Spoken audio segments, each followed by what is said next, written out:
තිවංක පිළිමේ හරි ප්‍රසිද්ධයි පොළොන්නරුවේ. ඒ ප්‍රසිද්ධ වෙලා තියෙන්නේ ඒක ඇතුලේ තියෙන විශේෂත්වයක් නිසා. ඒ වුණාට තිවංක පිළිමේ තවත් අතකිනුත් වැදගත් වෙනවා. මොකද පොළොන්නරුවේ අපිට හම්බ වෙනවා මේ ගඩොලින් බොකු වහල සහිත පිළිම ගෙවල්. තුනක්ම හම්බ වෙනවා. තූපාරාමේ තිවංක පිළිමේ ලංකාවේ.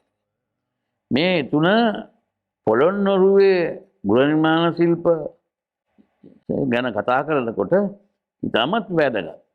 ගඩොලින්ම බොකු වහල හදපු නිර්මාණ ඒකට කියනවා ගෙඩිගේ කියලා සිංහලෙන්. ගින්ජකාවස්තත කියලා කියනවා මේ පාලියෙන්. මේ බිච්චි හරි ඝනකමයි.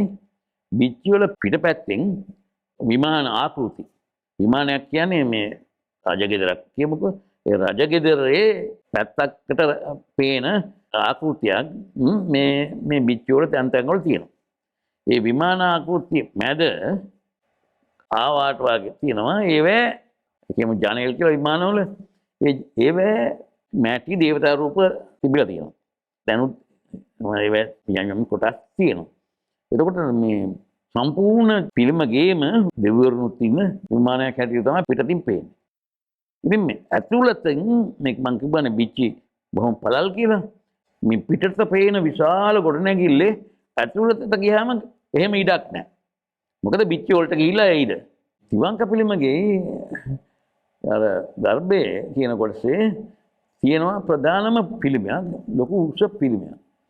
අපේ අනික් බුද්ධ ප්‍රතිමා රුවන්වැලි සෑමලුවේ ප්‍රතිමාවේ ඉඳලම මෑත කාලේ දක්වාම ගත්තාම සිටි පිළිමේ සමපාල බංග කියලා කියන්නේ කකුල් දෙක කෙලින් තියාගෙන ඉන්න රූපනේ තියෙන්නේ. නමුත් මෙතන තිබංග. සමහර වෙලාවට මේ තිබංග රූපේ සම්පූර්ණයෙන්ම දැන් නෑ උඩ හරියට හැදලා මේ තිබංග රූපේ අත මෙහෙම තියාගෙන ඉන්න හැටියට අපිට හිතන්න පුළුවන් වෙනවා මේකේ අත තියාගෙන ඉඳ ඇත්තේ අපේ ගල් විහාරේ හිටිපිළිමේ අත තියාගෙන ඉන්න ආකාරයට කියලා. අපේ මේ ආගමත් එක්ක බැඳිච්ච කලා සම්ප්‍රදායන්නේ.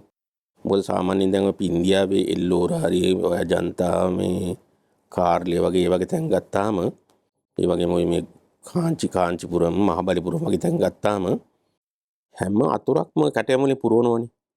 ඒ කියන්නේ හිස් අවකාශ තියන්නේම නැත්තරම් දැන් අපි ඕක මේ පොළොන්නරුවේ ගත්තත් පොළොන්නරුවේ හින්දු මේ අංක 120 දේවාලයේ අංක 220 දේවාලය වගේම ගත්තාම ඒ විතරක් නෙමෙයි මේ ශිව දේවාලය විතරක් නෙමෙයි දැන් මේ පොළොන්නරුවේ ගත්තොත් තිවංක පිළිමේ ඒ බිත්තියේම අවකාශ නොතබා සම්පූර්ණයෙන් සරසලා තියෙනවා. ඇත්තටම මේක බෞද්ධ සම්ප්‍රදාය මේක තිබුණේ නැහැ. මොකද බෞද්ධ සම්ප්‍රදාය ගොඩක් ගරු කරේ මේ සරලත්වයටනේ. මේ සරල සුන්දරත්වයට. ඒ නිසා ගොඩාක් ඔය අපේ ශිල්පීන්ට ඊටාම සංකීර්ණ විදිහට කැටයම් කිරීමේ නොහැකියාව තිබුණේ නැහැ. ඊටාම දක්ෂයි. නමුත් අර බුද්ධ ආගමෙන් පෙන්වා දීපු සරලත්වයට ඔබින්න තමයි අපි ගොඩනැගිලි හැදුවේ. අවම කැටයම් සංඛ්‍යාව පාවිච්චි කරේ. දැන් ඇත්තටම පැරණි ගොඩනැගිල්ලක සැරසුවේ මේ සඳකට පහනයි මුරගලයි විතරයි. පොළොන්නරුවෙන් පස්සේ ඒ සම්ප්‍රදාය ගිලිහුණා. මොකද ඒක ගිලිහුනේ අර මේ ගොඩනැගිල්ලේ බාහිර පාර්ශව සැරසීම් පැත්තෙන් විතර නෙවෙයි. ඇතුළේ තියෙන පිළිම වල පවා මේක බුද්ධ ප්‍රතිමා වල පවා ආවා. මොකද අපි දන්නවා බුද්ධ ආගමේ තියෙන සැදැහැ මාර්ගයනේ. හින්දු ආගමේ තියෙන භක්ති මාර්ගය. ඉතින් අර ඒ සැදැහැව ඔය පොළොන්නරුවට ඉස්සෙල්ලා සද්ධා මාර්ගයේ දියුණු වෙන විදිහ තමයි බුද්ධ ප්‍රතිමාවක් වුණත් හැදුවේ. ඒ කියන්නේ ඒකේ තියෙන සාන්ත, මෛත්‍රිය, කරුණා වගේ ගුණාංග තමයි ඒවට කැටි කරලා තිබුණේ. හැබැයි පොළොන්නරුව වෙනකොට අර දේව සංකල්ප විසම පොළොන්නරුව වෙනකොට ගොඩාක් වෙලාවට මේ හින්දු ආගම බලපෑම එනවනේ.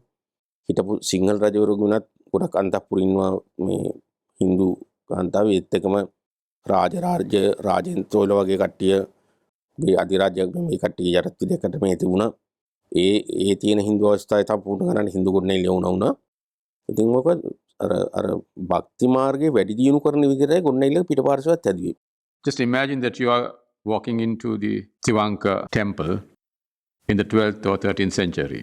How would you receive it? How would you see it? And you would see it's like an adobe of gods. You know, there are all these deities in these niches on the walls. You see it as a place occupied by so many deities. And then you walk inside, then what you see is the story of Buddha and Bodhisattva. Tivanka Pilimage is so called because the main Buddha statue bends in three important places: at the neck, the waist, and one knee. So in ancient Nastya Shastra of India, this pose is mentioned as Tribhanga. Actually, it was a dancing pose, but later adapted to Buddhist statues and several other statues of gods. According to the ground plan, Tivanka Pilimage has four important spaces. The first is the porch or the entrance hall to the temple. Second is the vestibule. And the third is the passage between the inner sanctum and the vestibule, which is also called Antarala. The walls of this 12th century construction, the Tivanka Pilimage, which was built by Parakrambahu the first, but it is believed that the paintings belong to the reign of Parakrambahu the second. H.C.P. Bell, who made a comprehensive study of these paintings, have written description about 16 Jataka stories visible in fragmentary form on the walls of these two spaces, that is the porch and the vestibule. Of course, Burroughs in 1885 was a local engineer in the colonial times who discovered it, and he found magnificent paintings on these walls. But it was left unattended for about 15 years till H.C.P. Bell paid some attention to it, and he restored the entire temple, interpreted the paintings.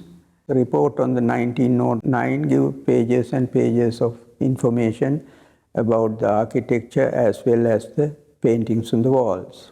The one who went into this Burroughs, he is the one who cut a tunnel and went inside the Tivanka first, and then saw these murals, and that also kind of damaged them.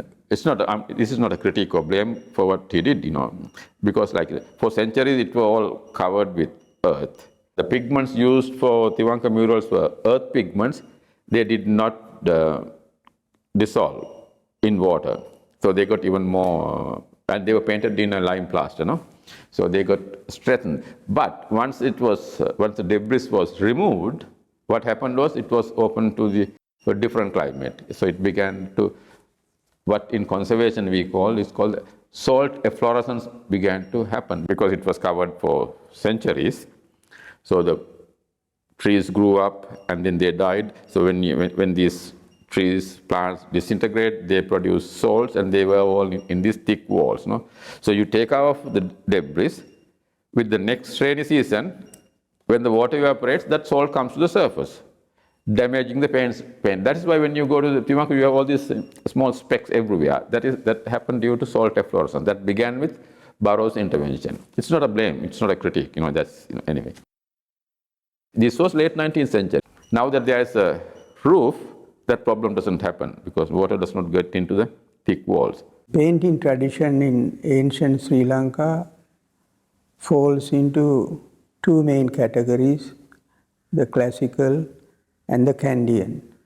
Sigiriya paintings are the climax of the classical tradition, and the paintings of Tivanka Pilimage are the last manifestation of the classical tradition. As a painter, I think he was very clever in composing different kinds of composition. Now, the best compositions are among the Jataka stories. Art styles do change over time.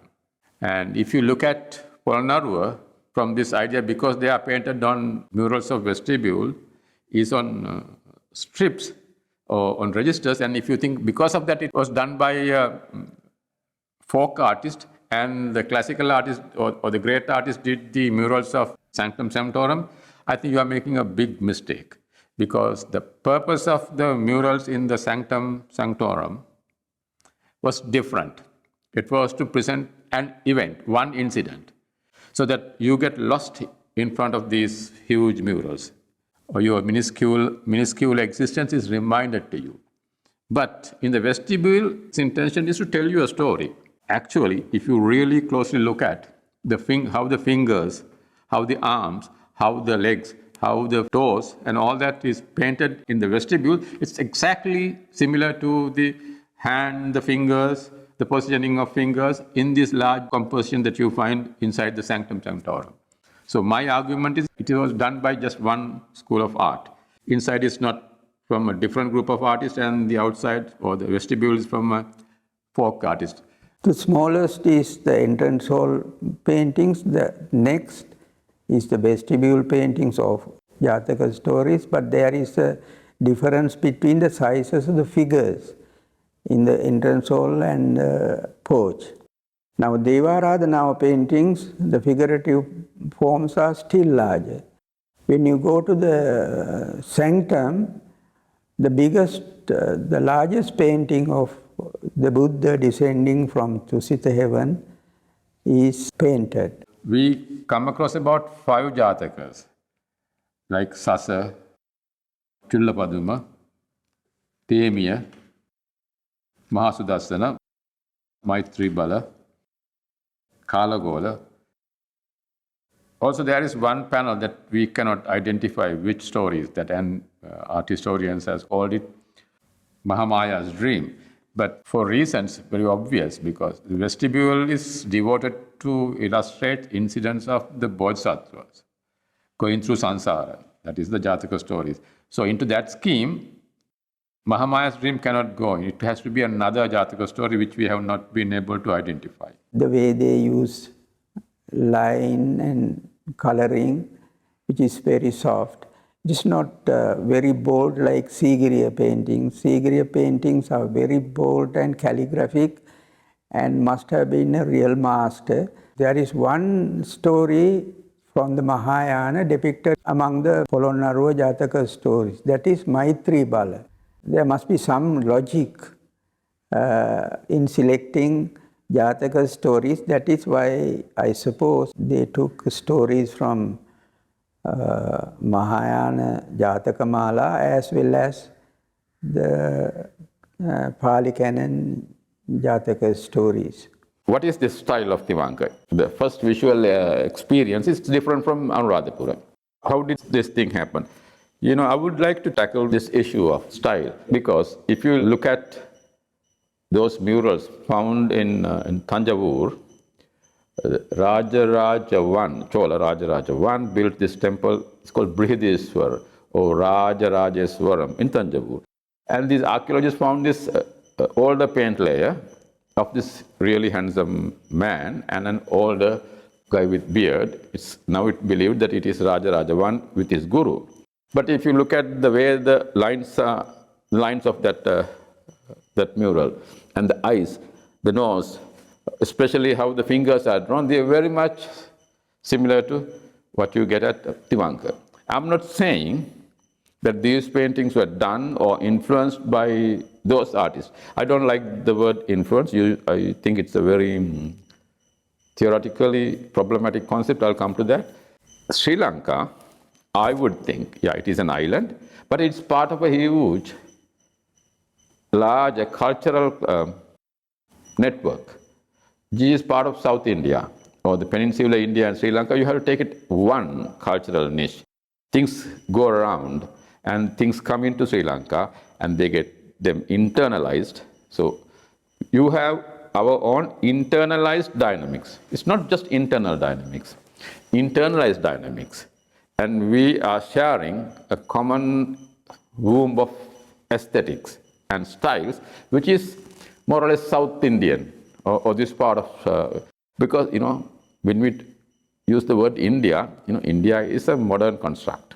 Sri Lanka is a modern construct, you know, in the historical and prehistoric period. This category, this naming was not there. We have to think that, you know, we were part of the larger cultural niche. We should not impose our 20th century political constructs into the historical periods and into prehistoric period and keep saying that it came from India. No, there was no India to come from. We shared something common. And then these things became the internalized dynamics of Sri Lanka. Then these things became the internalized dynamics of South India or Tanjavur area. Or later on you can say, entire Asia, in India, in Thailand, this same aesthetic seems to travel. So what am I saying is, Tivanka is Sri Lankan. At the same time, it's also regional.